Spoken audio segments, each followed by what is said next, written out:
मराठी नववर्षानिमित्त कीर्ती sales and mobile gallery घेऊन आलेत ऑफर्सचा धमाका।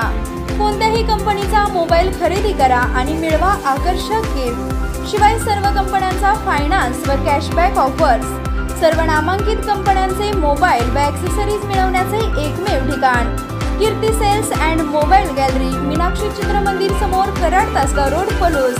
प्रोप्रायटर कुलभूषण शीतल सावळवाडे।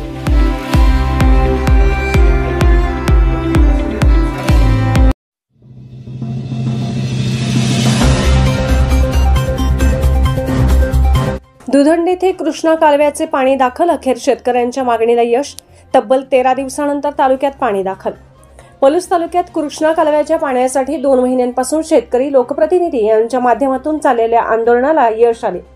29 मार्चला तारळी धरणातून पाणी सोडले। पाण्याचा विसर्ग कमी दाबाने केल्याने 13 दिवसानंतर तालुक्यातील दुधंडी कृष्णा कालव्यात पाणी दाखल झाले। तालुक्यातील दुष्काळाची तीव्रता दिवसेंदिवस अधिक तीव्र होत जलस्रोत कोरडे पडले आहेत। पाण्याअभावी पिके करपून गेली आहेत। शेतकऱ्यांच्या पिकांचे लाखो रुपयांचे नुकसान झाले आहे।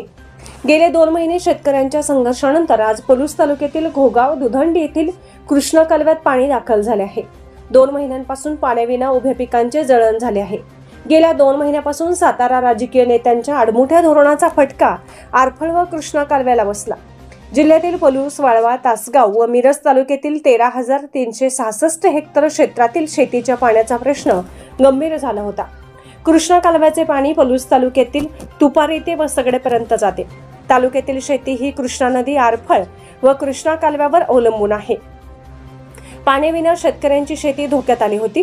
विहिरींनी तळ गाठला। सध्या ऊस, द्राक्ष, केळी, भाजीपाला, फुल शेतीसह अन्य पिके वाळली आहेत। तरीही जलसंपदा विभागाकडून पाणी सोडले जात नसल्यामुळे शेतकरी आक्रमक झाले होते। अनेक वेळा आंदोलने करूनही अधिकारी दखल घेत नसल्याबद्दल ही शेतकऱ्यांनी तीव्र नाराजी व्यक्त केली होती। तारळी येथील धरणातून सुरुवातीस 300 क्युसेकने कृष्णा कालव्यात पाण्याचा विसर्ग केला आहे।